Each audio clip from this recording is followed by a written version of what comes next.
Welcome back to Kavitha Kris channel. இன்றைக்கி நம்ம சேனலில் மறுபடியும் ஒரு ஹெல்த்தியான ரெசிபியோடு தான் நான் வந்திருக்கேன். ரெசிபிக்கு போகிறதுக்கு முன்னாடி இந்த ரெசிபிக்கு இந்த சட்னி தான் வந்து பர்ஃபெக்டான காம்பினேஷனாக இருக்கும். இந்த சட்னியோட சாப்பிடும் போது தான் இந்த தோசை வந்து ரொம்ப டேஸ்ட்டாக இருக்கும். இந்த சட்னியோட லிங்க்கும் வந்து நான் டிஸ்கிரிப்ஷன் பாக்ஸில் கொடுக்குறேன், பார்க்காதவங்க செக் பண்ணுங்கள். இல்லைனா வேறு ஒரு கார சட்னி ஏதாவது வேணால் நீங்கள் ட்ரை பண்ணி பார்க்கலாம். வீட்டில் வந்து மாவு இல்லாத டைமில் டக்குன்னு மறுநாள் டிஃபன் என்ன பண்ணுறது அப்படின்னு யோசிக்கும் போது ஈஸியாக இதை ஊற வச்சு மிக்சியிலே நம்ம அரைச்சிடலாம். நான் சொல்லியிருக்க அளவு பார்த்திங்கன்னா 4 பேர் இருக்கிற ஃபேமிலிக்கு கரெக்டாக இருக்கும். வாங்க வீடியோக்குள்ளே போய் செக் பண்ணலாம்.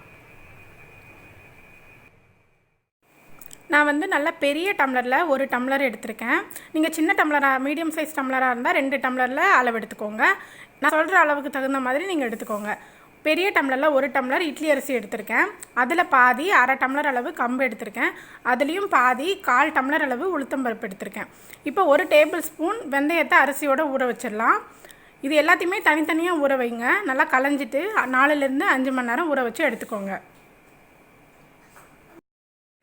ஒரு 5 மணி நேரம் கழித்து தனித்தனியாக 3த்தையுமே மிக்சியில் போட்டு அரைச்சிக்கோங்க. இதில் அரிசி மட்டும் குறப்பாக அரைச்சிக்கலாம், மீதி எல்லாத்தையும் நல்லா நைஸாக அரைச்சிக்கலாம். அரிசி வந்து ரவா பதத்துக்கு அரைச்சி எடுத்துக்கோங்க, அப்போ நல்லாயிருக்கும் சாப்பிட்றதுக்கு. ஒரு நைட் ஃபுல்லாக ஊறணும், மறுநாள் காலையில் தோசை ஊற்றிடலாம். இப்போ காலையில் ஊற வச்சு அரைச்சிங்கன்னா நைட்டு தோசை ஊற்றலாம். இப்போ தோசை தவாவை நல்லா சூடு பண்ணிவிட்டு 2 கரண்டி மாவு வச்சு தோசை ஊற்றிக்கலாம். மாவோட கன்சிஸ்டன்சி வந்து எப்போவும் இருக்கிற தோசை மாவை விட கொஞ்சம் திக்காக இருக்கணும், அப்போ தான் உங்களுக்கு நல்லா ரோஸ்ட்டாக கிடைக்கும். இப்போ இதில் 1 ஸ்பூன் எண்ணெய் ஊற்றிக்கலாம்.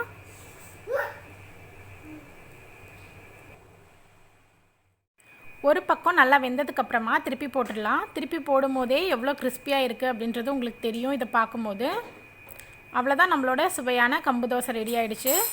இது கூட வெங்காய கார சட்னி வச்சு இன்றைக்கி நாங்கள் சாப்பிட போகிறோம். கண்டிப்பாக இந்த ரெசிப்பியை வீட்டில் ட்ரை பண்ணி பார்த்துட்டு மறக்காமல் உங்களோட ஃப்ரெண்ட்ஸ்க்கும் ஃபேமிலிஸ்க்கும் ஷேர் பண்ணுங்கள். வேறு ஒரு நல்ல வீடியோவோட மறுபடியும் பார்க்கலாம்.